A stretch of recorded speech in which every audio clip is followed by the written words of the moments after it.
One of the most common reasons why the AC system really does not work well on a lot of 928s is actually because of the comb flap, which is right inside here.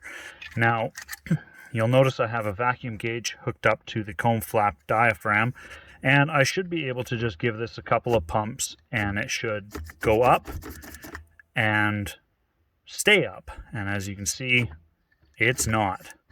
So when this happens, the mixing of the AC air does not come out where it really needs to, which is from behind here. So this piece that you can kind of see needs to come all the way up and stay up in order to have full airflow from the AC evaporator core. So if you're having trouble with the AC system on your 928 and you do already have it fully charged and the AC system serviced, you need to come in here and replace the diaphragm, and not only this one, but also this one. And then there's also one that sits up in behind here that's a little bit of a bear to get to. You really do need to take the instrument cluster off. And then the last one that is very important to do as well is the recirc box. So in order to remove this one, you have to remove the CE panel out of the car. Then there's a few nuts, as you can see here, and along the front edge that all have to come out. And then you have to pry this plastic box down, very carefully separating it at the edges. It is sealed to the chassis with butyl tape, and you have to separate that and break it off. Most times that seal is starting to fail anyways. And once you get it out, you then peel off all of the old butyl tape. You're able to change out the vacuum pod that sits in there, and then you put a fresh bit of butyl tape around it. Proform makes it, I believe the part number is PF11 or PF10, and you can just wrap it around, do 2 good loops all the way around. And it's best to do it on a hot day so that the butyl actually will form a little bit. And then you put it back up into place, snug everything down. And once you've replaced all of those guys, the other thing you need to do is to remove this little piece here, which I will pause the video and do, and then show you the next step in the testing. Okay, now you can see that this little cover is removed off of the solenoid pack, and you can see the tool that I'm using with a little Phillips bit. This cover does have to kind of be pried out a little bit. It's a really snug fit. And then you can see the last screw to get the solenoid blocks out is right here. I will pull that out and come right back. Okay, now that that screw is removed, you can see that this block comes out pretty easily. Now, I would like to just take a second and go over the vacuum line and the coloring. You have yellow is for the footwell. You have orange, which is for the comb flap actuator.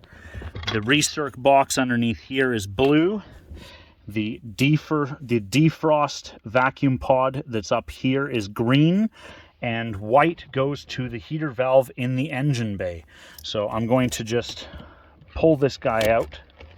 As you can see, it comes pretty easily, and you can see all the different colors on the back there. So now this guy is the vacuum line from the engine bay. It comes from the brake booster through a check valve and into the vacuum diaphragm as well, or sorry, the vacuum reservoir as well. This is the connection to it. Don't worry if it pops out. You can put it back in once you're kind of back together. But I'm just going to pop off this rubber piece right here. And you do want to be a little bit careful of this because sometimes they will split right here where the nipples go into them. You just have to kind of be a little bit careful. What I do try to do is twist them on the nipple like this, and that just breaks the seal free a little bit. And once that is done, as you can see, it lifts right off. And just kind of go to the next one and do the same thing. And again, give it a little twist. You can feel it break free. Once it does, as you see, it comes off pretty easily. And again, up she comes, and twist, and there's the diaphragm or the supply vacuum to all of the solenoids. I'm going to pause here once more, hook up my vacuum pump, and show you what we're looking for. Okay, so here you can see I have the vacuum pump hooked up onto the suction side of the vacuum solenoid, and I just give it a pump or two, and it should more or less hold vacuum. If it leaks slightly, it's not a problem, but if it goes right down to the bottom instantly, the solenoid is shot internally and must be replaced. And you need to do this with all 5 of these solenoids to verify that they are good before you put the system back together. Number 2. You can see it's holding vacuum nicely, so we move on to number 3. Number 3. Again, needle's not falling drastically, we're good to go. Number 4. Yep, good again. And last but not least, as you can see, steady holding vacuum, no problems. Just to show you guys what a good vacuum diaphragm looks like, you can see the armature sticking out the bottom there. I give it 1 little pump, 2 little pumps, you can see the armature coming up, you can see it holding, and you can see that that's what happens when the diaphragm is good internally. And then you can release the vacuum and see it return to normal. However, while you're in here, because of 1 or more of these diaphragms failing, save yourself the headache. Do all 4 at the same time. If that recirc box underneath there is not sealing off, you're taking hot air from the base of the windshield in the engine bay into the cabin on a hot day. That is really going to reduce the efficiency of the AC system. But if this one is not functioning, you're going to be losing like 80 to 90% of the cooling effect that the evaporator core is able to produce. So I hope this helps a bunch of people sort out their HVAC system on their Porsche 928.